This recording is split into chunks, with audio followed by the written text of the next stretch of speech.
Let me ask you something. If someone crashed your car, wouldn't you expect them to cover the repair bill? Well, what if I told you the world's biggest polluters have been crashing our climate for decades, and now people are asking, shouldn't they pay for the damage? Here's the situation.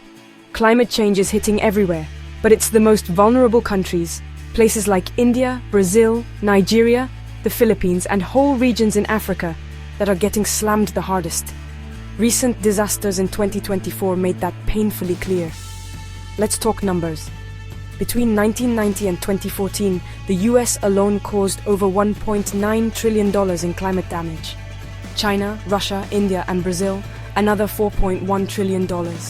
That's nearly 11% of the world's yearly economic output.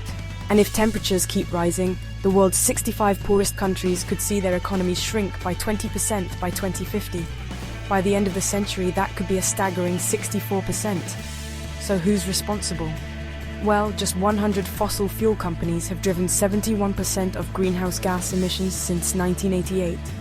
Europe's 5 biggest oil companies, they're linked to $13 trillion in damage over the last 30 years. More and more people, including the UN Secretary General, are saying it's time for polluters to pay. But how? There are some big ideas on the table. First, a UN loss and damage finance facility, a global fund where countries pay based on how much they've polluted. Or what about a climate fund that makes fossil fuel companies pay every year based on their share of global carbon pollution?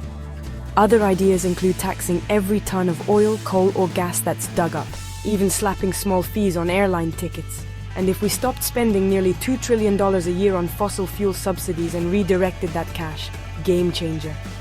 There's also legal action. People are taking polluters to court. A Peruvian farmer sued a German energy giant for melting glaciers.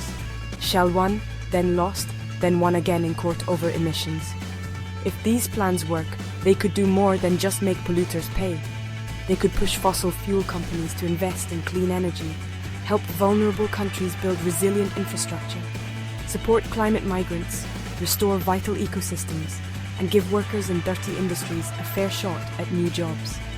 Of course, no amount of money can bring back lost lives or lost cultures. But making polluters contribute could be a crucial step toward climate justice and a safer future for everyone. So, what do you think? Should polluters foot the bill for climate recovery? Let me know in the comments.